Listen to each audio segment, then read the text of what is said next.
Hello. So I don't know what's come over me. 2 videos, 2 days.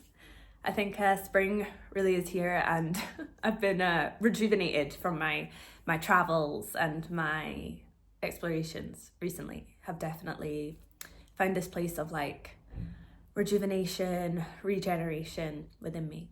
So this is nice. And I wanted to do a little video. I'm not sure what I'm going to call it yet, but it's kind of around the topic of the healer.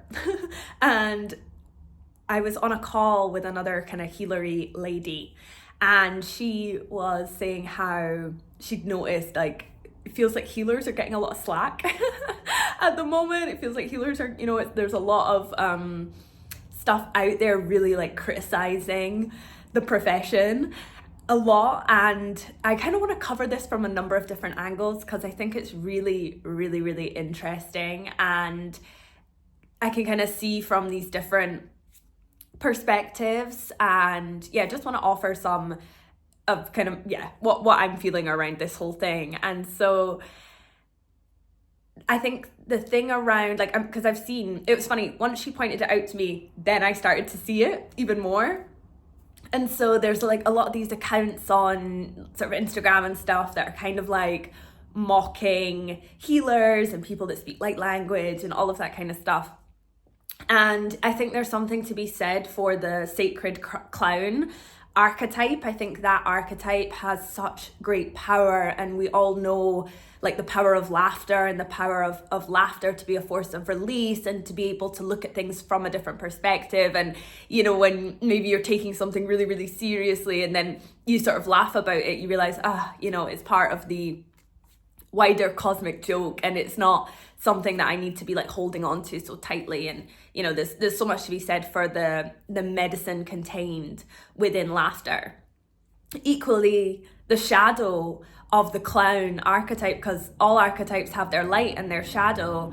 The shadow of it is that we don't look at things that need to be taken seriously, and we make a joke out of everything. And I think we see that a lot with the sort of comedic, kind of mainstream comedic culture of kind of maybe sometimes making light of things that are actually quite serious, or the way that so many different things have been mocked in a way that is maybe not beneficial or helpful to the collective evolution. And there's so many different kind of examples of that throughout history.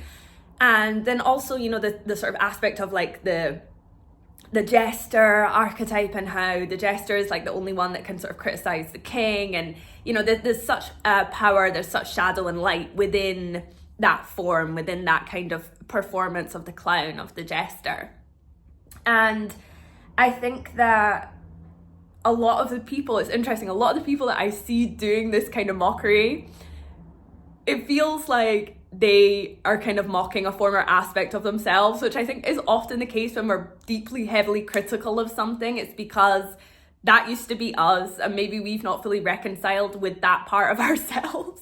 And that's why we see it in everyone else, and we feel the need to kind of castigate it in some way and sort of put it down. And it's like, we just need to sit down with that part of ourselves and love it and nurture it. And, we don't have to feel that part of us was stupid for feeling that way or believing that thing or whatever it was, And so, so I think there's a lot of that kind of mirrors, refraction, reflection going on within what's kind of happening. And I'm sure that there's something kind of deeper emerging from within this as well. And, I think that there have potentially been people more recently in the sort of recent years who maybe thought that this pathway was for them for whatever reason. And that's kind of no one else to judge other than for oneself, And I think that it's possible that,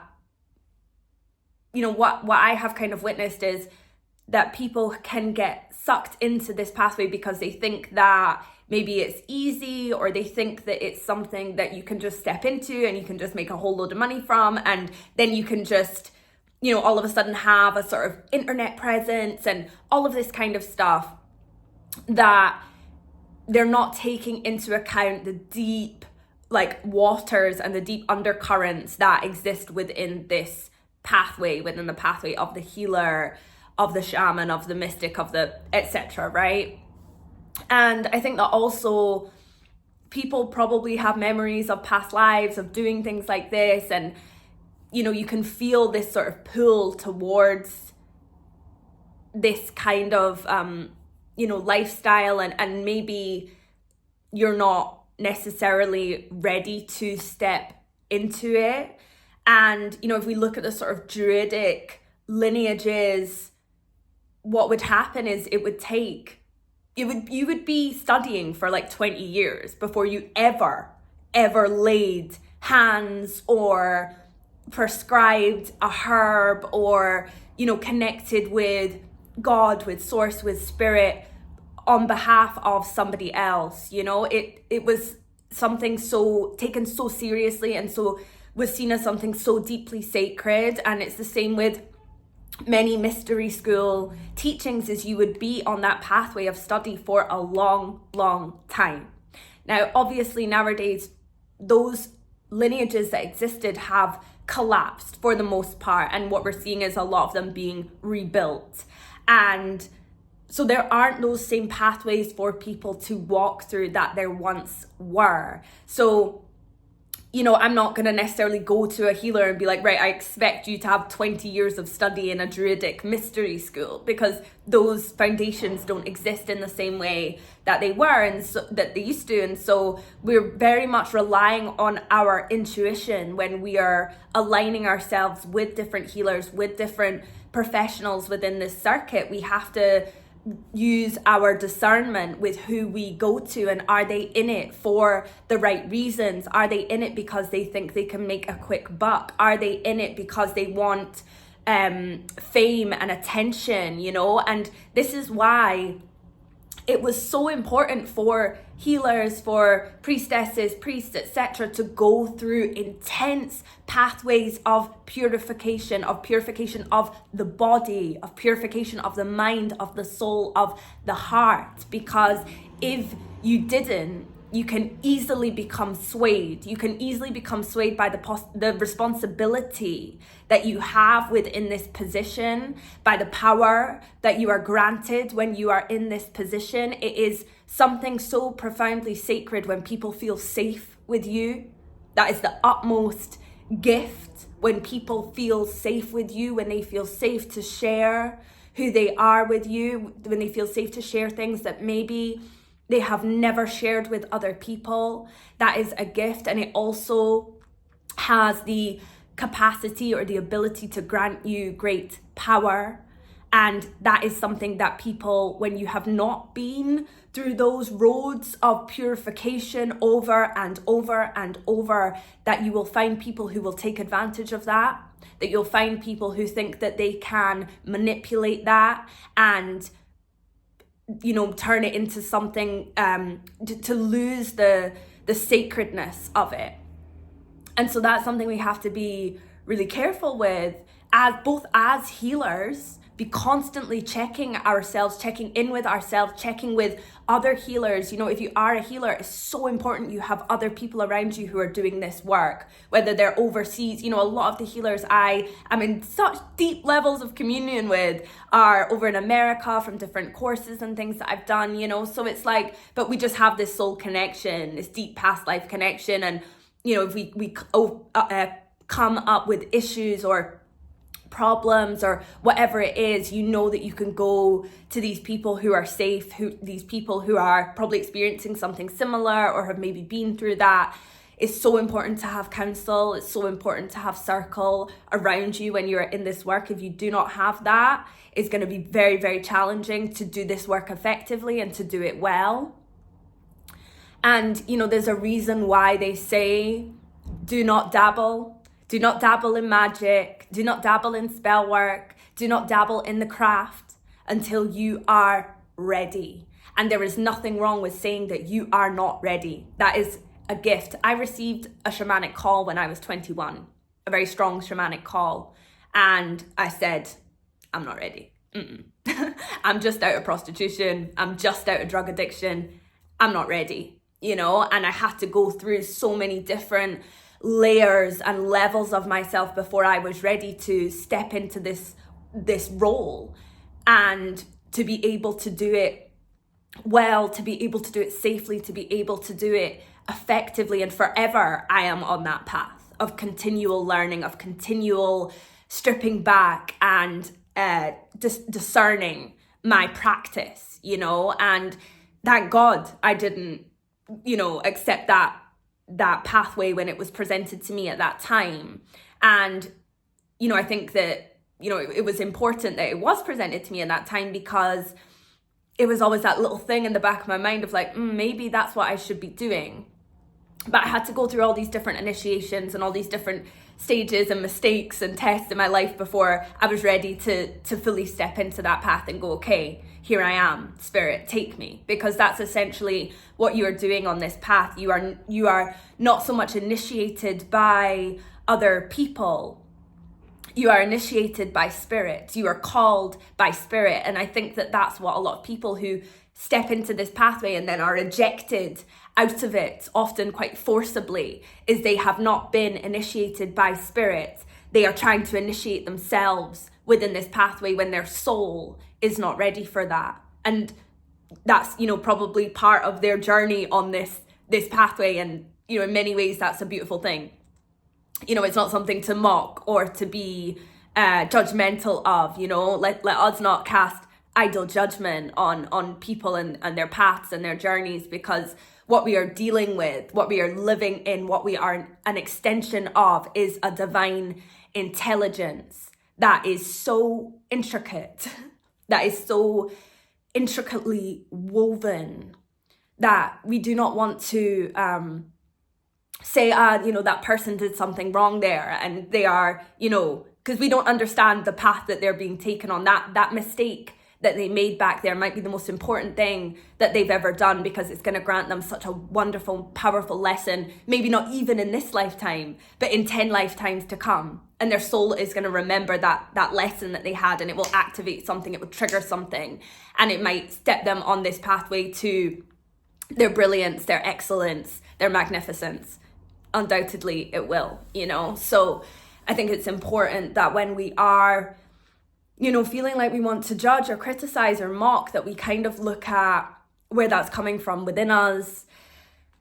Like I said, there's something deeply sacred about that archetype, you know, the sacred clown, but also that we're not casting idle judgment, because it will come back to us, you know, inevitably, you know. So just being careful with our words and with our tongue, you know. We wield such power with our tongues, and so let us be careful with them.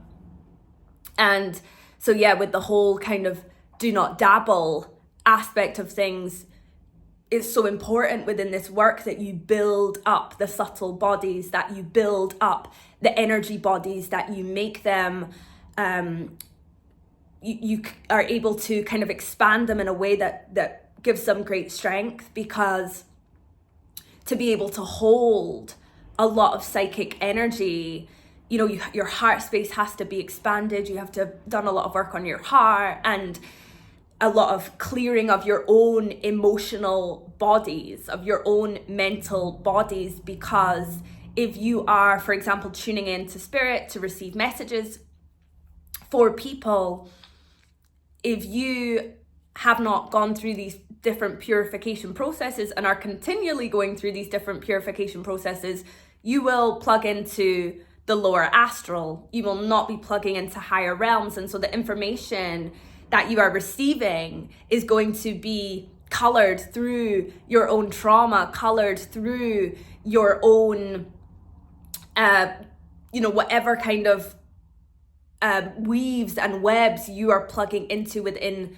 the lower astral. And it means that different entities, you might think you're talking to Archangel Michael. You're not talking to Archangel Michael, you're talking to a being that is impersonating Archangel Michael. And so that's something that's so common in those lower astral planes, is beings who are imposters, who are pretending to be other beings from higher dimensional planes. And if you have not been gone through those purification processes and experienced both the false light and the real light enough times, you're not going to know the difference. And that's something that I think is probably one of the biggest challenges that the spiritual healer communities face right now, is people who are channeling information from lower realms and sharing it as though it is the higher planes. And how you will know this is they will say, urgent, warning, you're running out of time, you have a limited amount of time before you can do this, or you will not ascend, things like that. That is how you know that that information is not coming from the highest. Our guides will never share messages of fear with us. It will never come through as fear. Sometimes it might come through as, encouragement and, come on and things like that. But it's never going to be, do this, don't do this. Because at the end of the day, our guides only ever offer us a different perspective.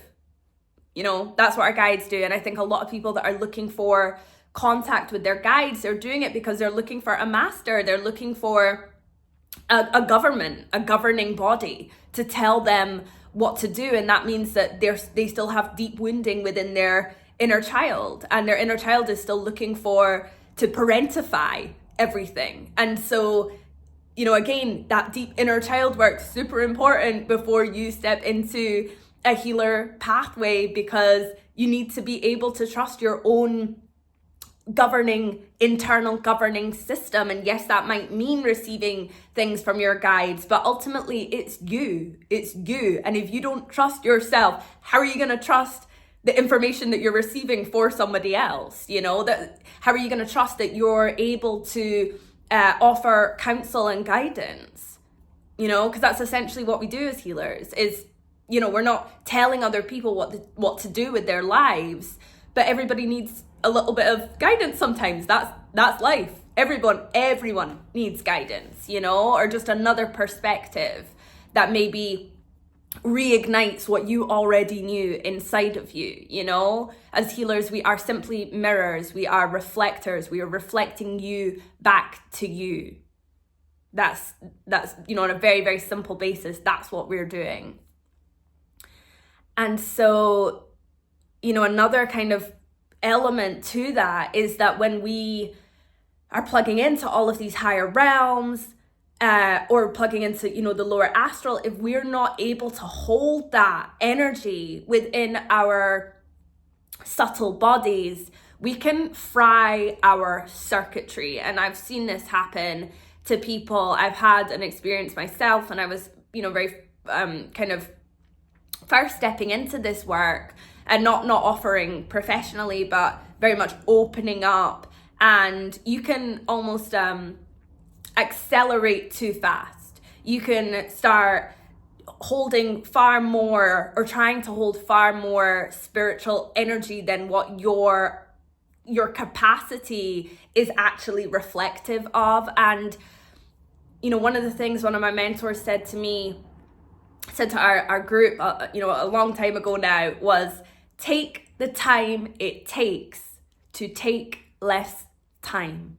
Because if you do not take those intermediary steps along the way, you will have to go back and you will have to do it again, and it will take longer, and you'll wonder why you're back to where you started, or even further back, because you didn't take those steps. There are no shortcuts on this pathway. There are simply no shortcuts. You are initiated by spirit.